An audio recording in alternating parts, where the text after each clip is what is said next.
जी अस्सलाम वालेकुम अली भाई। जी वालेकुम सलाम। गुल भाई कैसे हैं? I'm good, thank you very much. What a आज beautiful day. It's beautiful day. बात कर रहे हैं बेसिकली पार्टनरशिप्स की गुल भाई। Yes. राइट। Yeah. एक तो हम एक खूबसूरत हाईवे की जर्नी पे हैं, कुछ मोटेल्स एक्सप्लोर करने जा रहे हैं। पर आज का जो टॉपिक है ना गुल भाई, अभी रिसेंटली हमारी क्लाइंट से बात हो रही थी, उनका बहुत बुरा पार्टनरशिप का ब्रेकअप हुआ। Oh. राइट। Yeah. लड़ाइयाँ हुई आपस में, पैसे भी जाया हुए, टाइम भी जाया हुए, और इन अ वे मतलब कि जो आउटकम जो था वो बड़ा सावर था दोनों पार्टीज के लिए। राइट। सो पार्टनरशिप, जब आप बिजनेस में पार्टनरशिप कर रहे होते हो ना गुल भाई, it's like getting married. In fact आपकी शादी से भी ज्यादा भैया आप अपने घर पे टाइम स्पेंड करते हो। एग्जांपल में दे रहा हूँ, तो इतना ही टाइम आप अपने धंधे में स्पेंड करते हो। True. पर अगर आपको सामने वाला बंदा या आपके पार्टनर्स ही आपके साथ अलाइन नहीं है, तो वो बड़ा मसला होता है फिर। राइट। इसके कुछ प्री रिक्विजिट्स हैं जो कि आपने पहले देखने हैं before you enter into any partnership. 100%। तो आज की वीडियो में हम उसके अराउंड बात करेंगे जी कि वो प्री रिक्विजिट्स क्या हैं, जी क्या चीजें के। तो मैं कुछ पर्सपेक्टिव देता हूँ, फिर आप भी अपना पर्सपेक्टिव दे रहे हैं। जरूर। एक तो नंबर वन चीज, मैं पर्सनली हमेशा से एक बिग बिलीवर हूँ कि भाई आप लोगों का विजन अलाइन करता ही नहीं करता। Very true. कॉमन गोल है नहीं है। बिल्कुल एब्सोल्युटली। राइट। अब और a lot of times people make a mistake।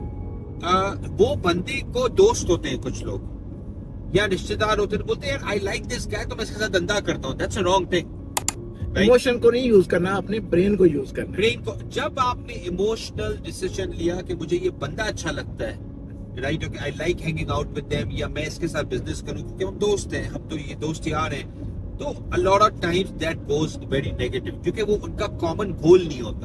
That's true. They are both seeking different outcomes गुल भाई। True. राइट। True. जब जर्नी डिफरेंट है तो आउटकम तो नहीं हो सकता ना सेम। नहीं हो सकता। सेकंड चीज जो मैं बड़ा बिग बिलीवर, और फिर मैं आपसे पूछूंगा कि इसको हम लोग बोलते हैं कि ना हमेशा पार्टनरशिप के अंदर शेयर होल्डिंग और ऑपरेशनल एक अंडरस्टैंडिंग होती है। आप क्या करोगे, मैं क्या करूंगा, और उसके अंदर एब्सोल्यूट क्लैरिटी होनी चाहिए। स्कोप बड़ा क्लियर होना चाहिए, बहुत क्लियर होना चाहिए। राइट। Yes. ये तो वही आप होगी ना, आपकी बेगम और आपके पार्टनर में अगर स्कोप क्लियर नहीं है तभी तो घर में भी तो लड़ाइयाँ हो जाती है ना। तो पार्टनरशिप में किस तरह से हम एक्सपेक्ट कर सकते हैं जब स्कोप क्लियर नहीं होगा। राइट। अच्छा भाई, बुक कीपिंग कौन करेगा, टैक्सेस कौन करेगा, हायरिंग कौन करेगा, फाइनिंग कौन करेगा, ऑर्डरिंग कौन करेगा, मार्केटिंग कौन करेगा, 50 चीजें जो होती हैं धंधे के अंदर होती हैं। जब तक स्कोप क्लियर नहीं है, मैंने देखा है गुल भाई, वो इवेंचुअली पार्टनरशिप बना, वो फिंगर्स पॉइंट करती है, वो तो तेरा रिस्पॉन्सिबिलिटी थी, वो तो तेरी रिस्पॉन्सिबिलिटी थी, तेरा काम था ये ऑर्डर कर लेना, तूने क्यों नहीं किया। राइट। ओके। तो ये मतलब कि दो मैं टॉप पे रखूंगा, फिर मेरे पास दो और पॉइंट्स है, पर पहले आपकी बात सुनता। जरूर जरूर। ये बिल्कुल आपने सही बात किया कि आपका ऑब्जेक्टिव अलाइन होना चाहिए, स्कोप क्लियर होना चाहिए मोर, और आपको पता होना चाहिए कि इसका जो एंड है, एग्जिट प्लान क्या होगा हमारा इन केस ऑफ हमारी जो कल कोलैबोरेशन ब्रेक होती है या कुछ भी होता है, तो for how long we will continue to go along. जब तक आपके पास पूरा रोड मैप नहीं है कि हमने क्या क्या क्रॉस बैरियर जो है क्रॉस करने हैं, कहाँ कहाँ अचीव करना है, स्केल कैसे करना है, उसके बाद अगर somebody needs to exit तो वो उसकी स्ट्रेटजी क्या होगी, हाउ। तो ये भी सारी चीजें बेसिकली मैंने कहा ना, ड्यू डिलिजेंस हो, प्रॉपर आपने प्री रिक्विजिट सेट किए हों कि ये हमने पहले देख लिया है, अलाइन करते हैं, ऑब्जेक्टिव अलाइन करता है, फाइनेंशियल कैपेसिटी अलाइन करती है, फिर हमारा रिस्क जो एपिटाइट है हम कितना टॉलरेट कर सकते हैं। अच्छा, ये भी बड़ा इंपॉर्टेंट है ना। हाँ। एक पार्टनर ने कहीं से जाके 2 लाख की लोन ले ली, दूसरा पार्टनर मतलब क्या बोलता है, भाई मैं तो रिस्क ही नहीं ले सकता।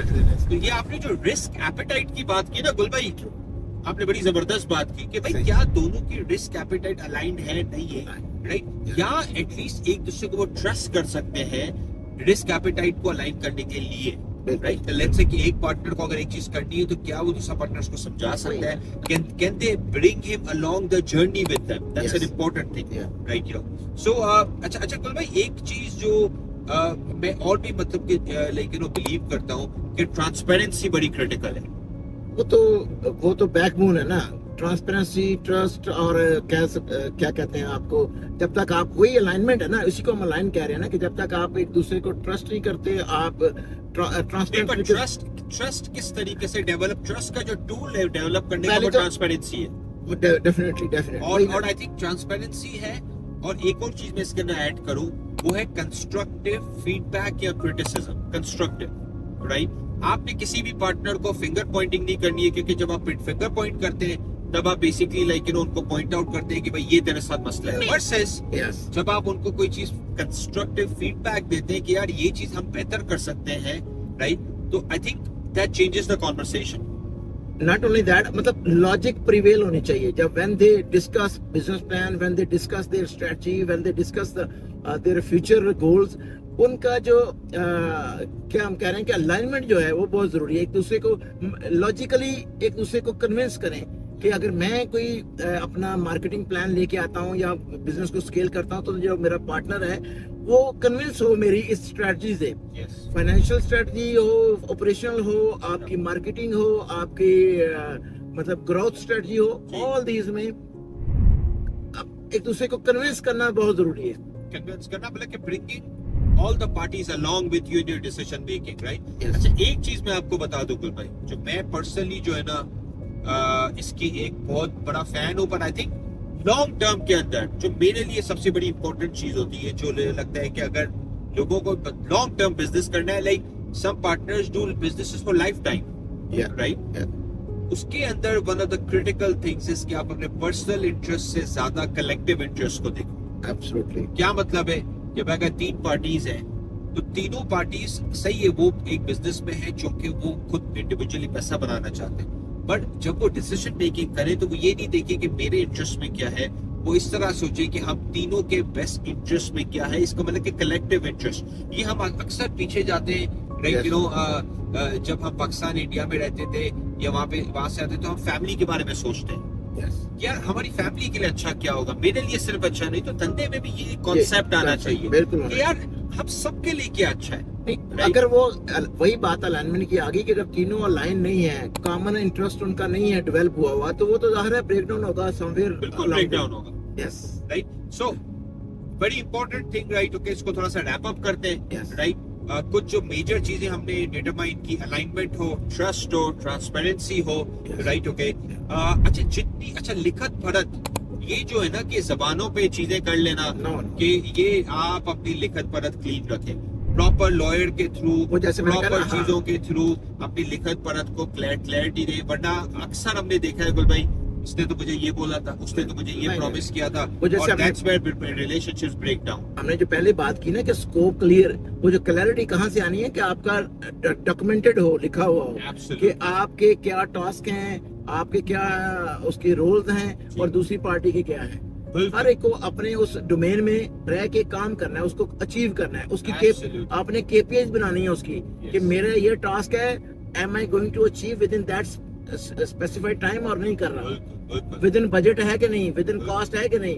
ये सारे जो हैं दोनों की अपने अपने केपीआईज हैं जो उन्होंने अचीव करनी है। बिल्कुल।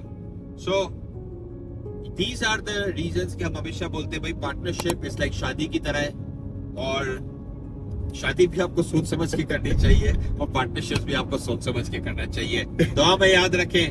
Catch you guys soon, take care, bye.